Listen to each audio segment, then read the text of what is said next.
Hello and welcome back. First of all, I'm so sorry for the last video. It went on for way too long. It's completely okay to start here.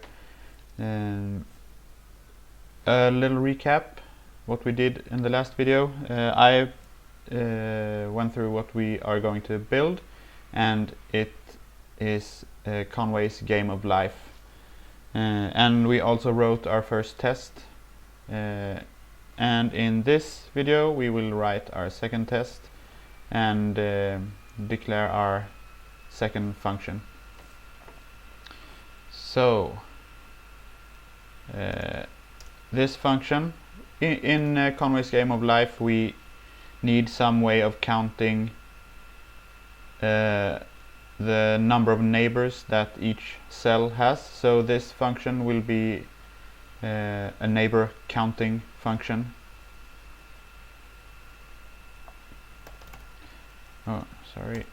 Func neighbors, and to count the neighbors we first of all need to give the function a world, and we also need to give the function a position within that world, an x and a y position, and those are ints. And the function should return an integer. So that is our function definition. For the moment we will just return, 0.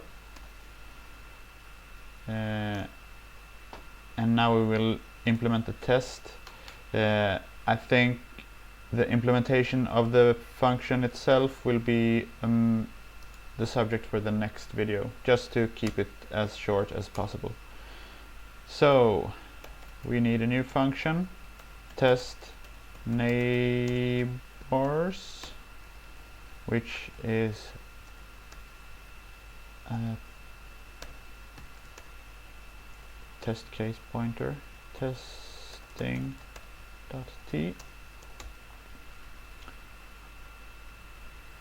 Okay, so we copy the template that we used in the last function. First we create our cases.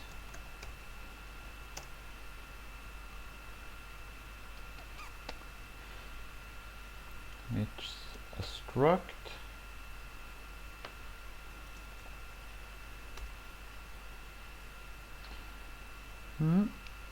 And it has each case should have a world. It should have positions within that world, and it should have a number of neighbors that we expect there to be at that position.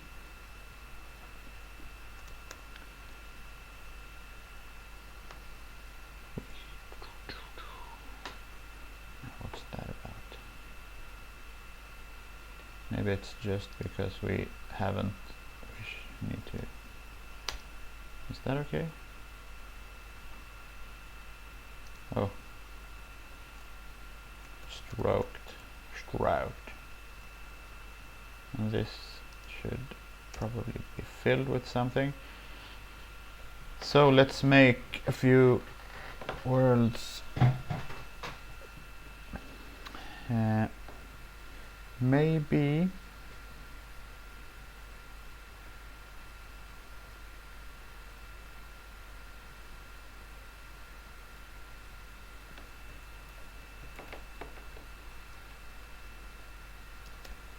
type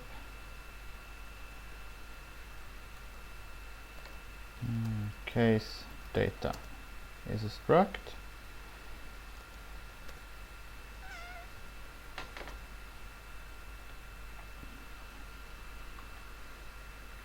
and this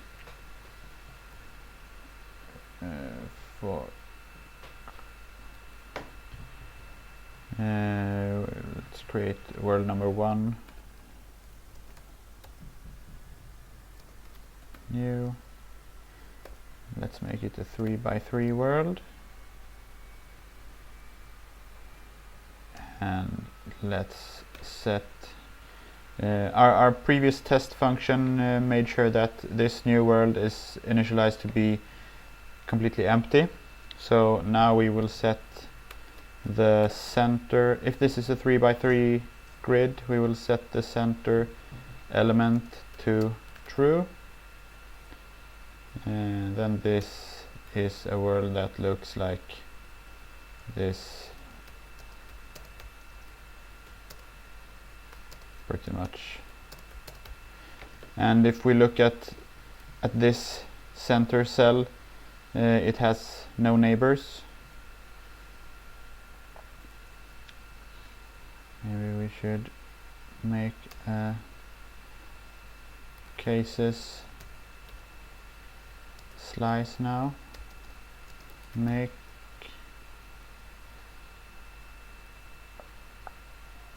I wonder, is it okay to do it like this? Case data.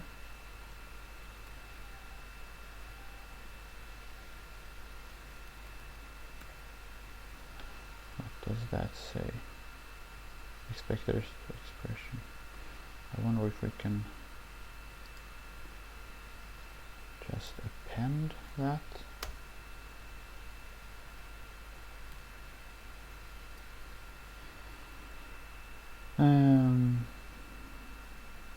Maybe we should make a few words and just while we're at it, we can make a second 3x3 world.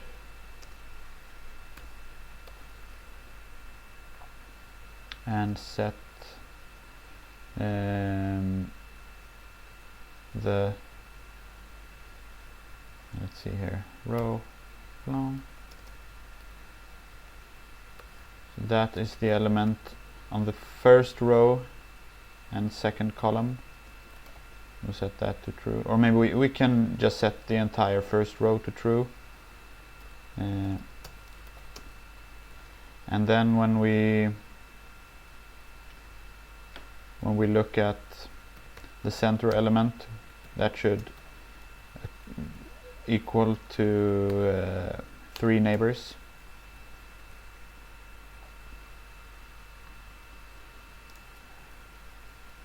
So,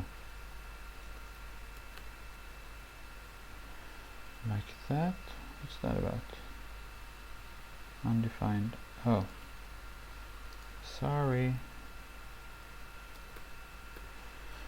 Maybe we should just settle for these 2 worlds to begin with, and we will add, we should probably try counting neighbors on the edges of the world as well, because our function needs to be able to handle that.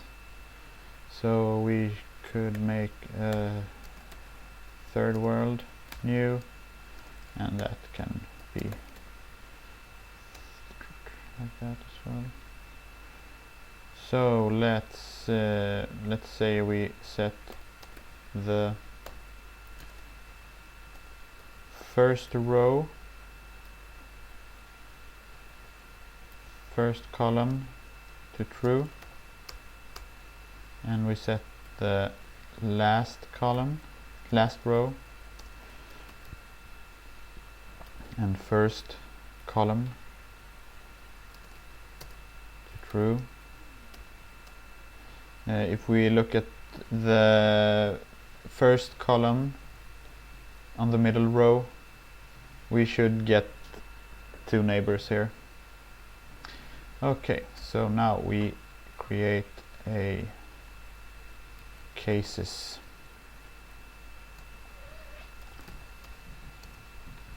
slice.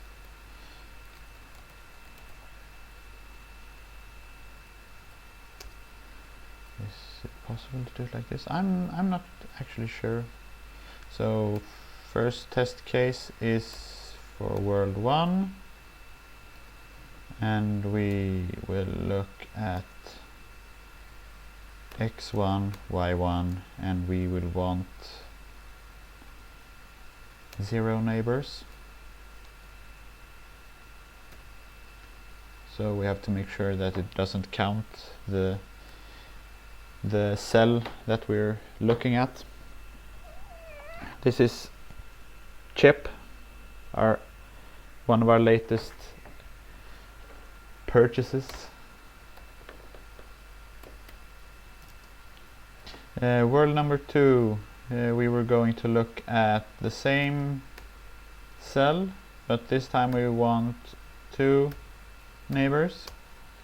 In the third world, we look at one of the edges,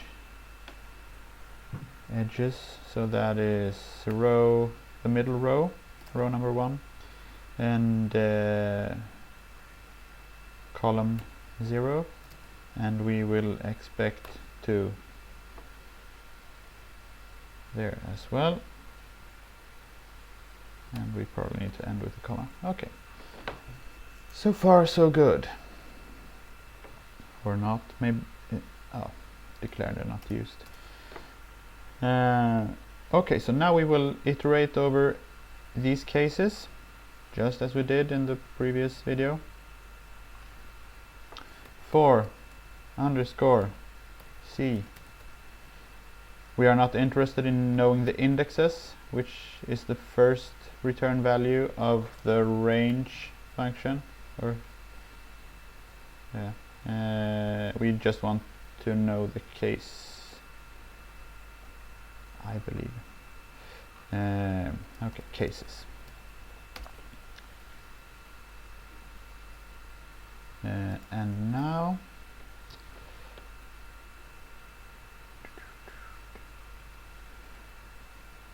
got is equal to neighbors, and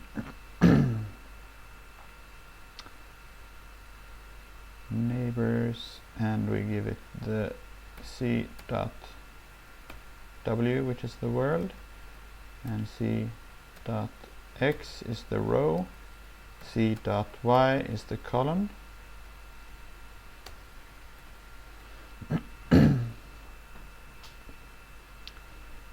Also, I saw something, came across something. We can use this error if an error is thrown here, the test will continue running.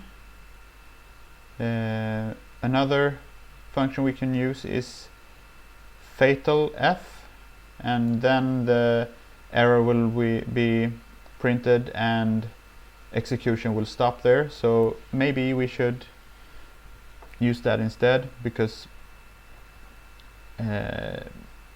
at least me, I just want to see the current error, the first error, and then correct that and then run again. It's just confusing in my opinion if we get 100 errors, or errors for all the tests printed. If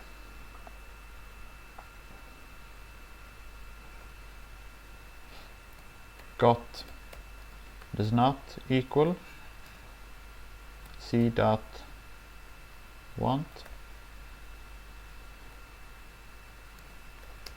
then we should t dot fatal how did I number of neighbors is incorrect. Got %d, wanted %d, and the first %d is got itself, and the second is wanted c dot want. I wonder, maybe we should name this, no, never mind. let's try to run this. Go test. Number of neighbors is incorrect. Got 0, wanted 2. And that's okay because we return 0 all the time, so that is to be expected.